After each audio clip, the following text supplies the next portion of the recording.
Hi everybody. Okay, I know you all want to use the laser cutter because it's so amazing, and we need to learn a little bit of Illustrator so that you can draw stuff. I'm going to teach you super basics right now. So over here on the left of the screen, I'm pointing to the two arrows. There's the black arrow, which is a selection tool, and then the white arrow is the direct selection tool. So these you will use all the time. And right now I'm on the black arrow, and I'm going to select this square that I've drawn. Okay, so the difference between the black arrow and the white arrow. The black arrow will select everything. If I just grab it in one spot, the whole shape gets selected. On the white arrow, if I grab it, if I drag over it, you can see now that there's these anchor points in my four corners. So all of the shapes that are created in Illustrator are made up of anchor points. With this white arrow, I can select just one or two anchor points. I don't have to get everything. So I'm going to grab one anchor point, and I'm on the white arrow again. And I can now change this shape by moving this anchor point. So I'm using the up and down, left, right arrow keys on my keyboard, and I'm moving this anchor point. I moved it up, now I'm moving it to the left. I can also just use my white arrow to move it around. So that's what the white arrow does, as opposed to the black arrow, which will grab the whole thing. Okay, so white arrow can grab just one anchor point. I'm going to grab just that one, and I'm going to move it. So you can see right now that the anchor point is blue. That means that it's selected. The other ones are still white. See these? Okay, so those are the two arrow tools, selection tool and direct selection tool. Another really important thing when you're working is to utilize zoom in and zoom out. So I'm always using Command minus and Command plus to get bigger and closer. So always work bigger. It'll really help you a lot. Okay, so Command minus, Command plus. All right, so now I have this kind of crazy shape. I don't really like it, so I'm going to click on it and I'm going to delete it. I'm going to draw some stars. And let's say this is going to be a design I want to cut out on the laser cutter. I'll sort of arrange them how I like them using my black arrow or selection tool. Put them where I want them, and maybe I want to rotate this star, the one that I have selected. So I can rotate it just using the mouse. I'm on a corner, and I'm just going to rotate it by hand using the mouse on my keyboard. And that's where I want that one. Maybe I want this one here. Maybe I want this one to be a little bit bigger. So to make it bigger, again, I would go to the corner. And remember last time we used the shift key to make our square a square? Oops. Let's see. Okay, so I'm making a perfect circle right now because I'm doing shift, drag. Okay, if I don't do shift, I end up with an oval. So this similar premise with making things a different size. I want to make this star bigger or smaller.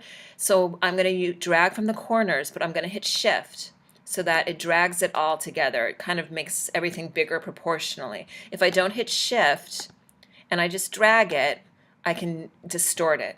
Okay, so I distorted that and I don't like it, it's ugly looking. Oh man, what do I do? Well, Command Z.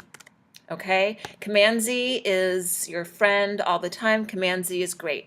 So it's basically just go backwards. And you can go Command Z apparently up to 50 times. Okay, so Command Z, I use it all the time.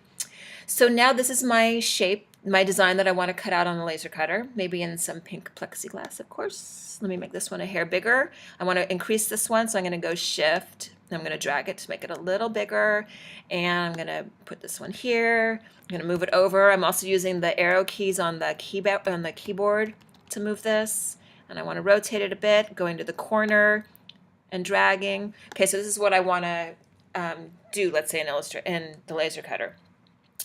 Right now they're all separate pieces, but a really good trick is grabbing them all, and under Object you'll see Group, so just hit Group, and now when I select one, it grabs the whole thing. Okay, so Group I use all the time. You can also do Ungroup if you want to play around with move. I don't know why you would. I mean, you would, but oh boy. Okay, I'm going to keep going. So group and ungroup, super useful. You can also do it double clicking on the mouse. So here's undo, ungroup, and now they're grouped again. Okay, so that's group, super useful. Now I want to show you something called the Pathfinder. I'm going to use the ellipse tool, and I'm going to draw a oval. Okay, so here's my oval, and I'm going to show you a really easy way to make super cool shapes. So here's my oval, and just like in a Word document, there's copy and there's paste, okay? And there's either, there's copy and there's cut. So for this, it's Command C, and now I've just copied it, and I'm going to do Command V, and it's pasted, right? The other option is Command C, oops, select it, Command C, and then instead of Command V, which is going to paste it on my artboard, on my screen, in the middle of my screen, I'm going to do Command F, which is going to be copy, and then it's going to paste it in the front of the shape that I'm copying. So right now I have two ovals, although you can only see one, but I have a top one that I've just copied. So now that I've copied it, I'm going to rotate it. So I'm going to go to Object, and remember I showed you rotating using the arrow key, using the mouse in the corner. You can also do it if you want to get a specific increment. You can go Object, Transform, and you can rotate. So I'm going to rotate it. I'm going to rotate it 90 degrees. And now I have that. I'm going to do, once again, I'm going to do Command Front. So Command C, Command F, and I've just made another one of those ovals. And I'm going to do Transform again. I'm going to rotate it again. And this time I'm going to rotate it 45. Okay, so now I've got 3 of these ovals, and this actually isn't going to look as good as I wanted it to, but let's just see what happens.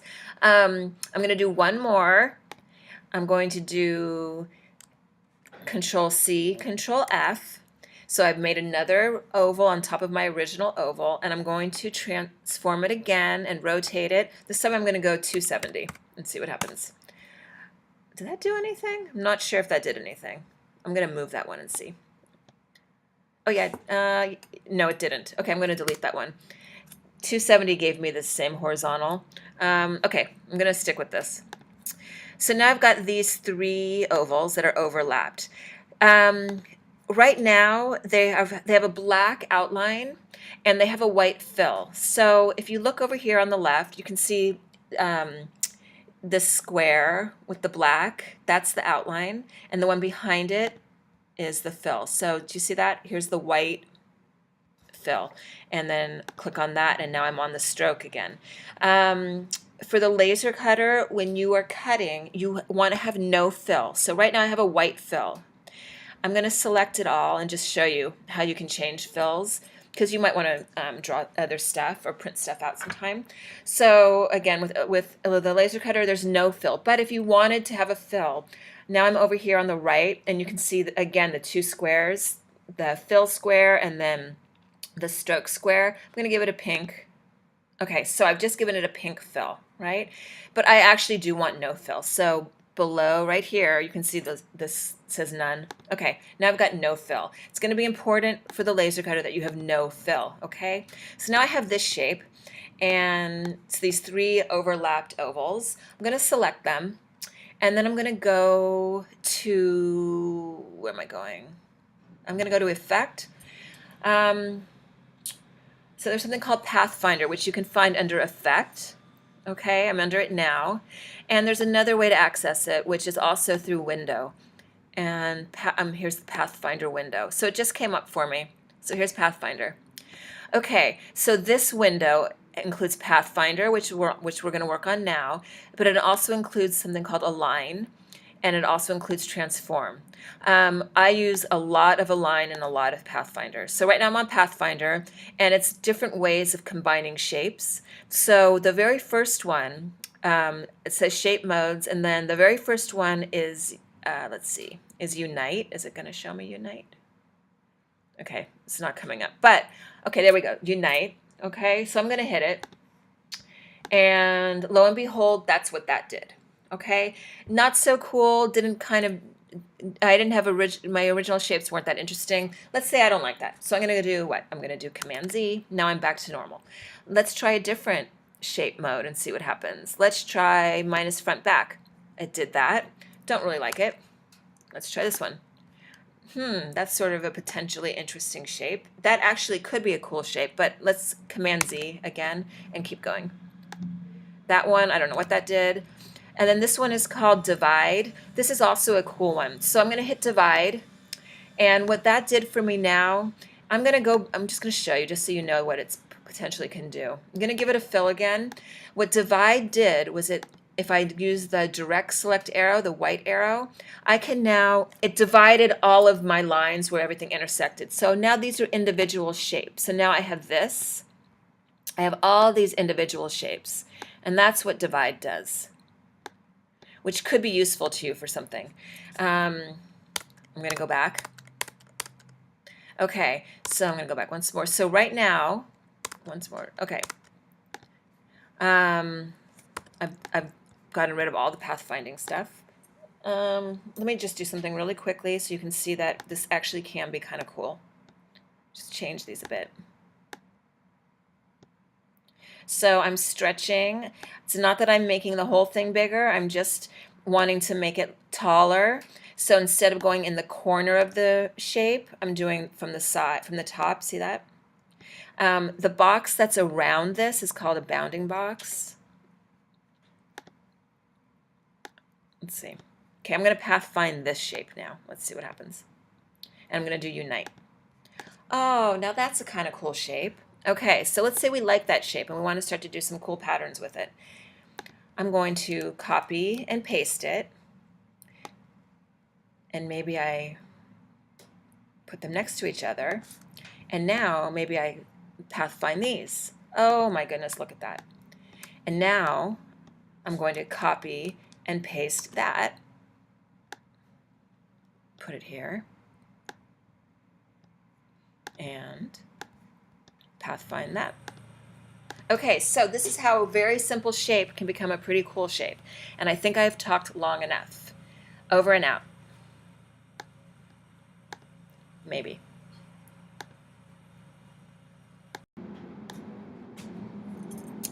Hi, everybody.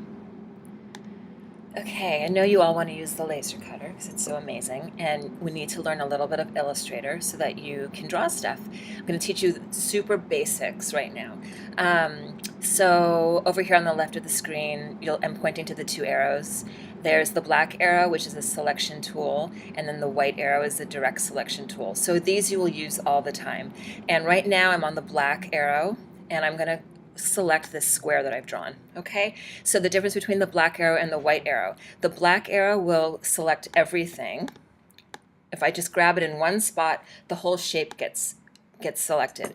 On the white arrow, if I grab it, if I drag over it, you can see now that there's these anchor points in my four corners. So all of the shapes that are created in Illustrator are made up of anchor points. With this white arrow, I can select just one or two anchor points. I don't have to get everything. So I'm going to grab one anchor point, and I'm on the white arrow again. And I can now change this shape by moving this anchor point. So I'm using the up and down, left, right arrow keys on my keyboard, and I'm moving this anchor point.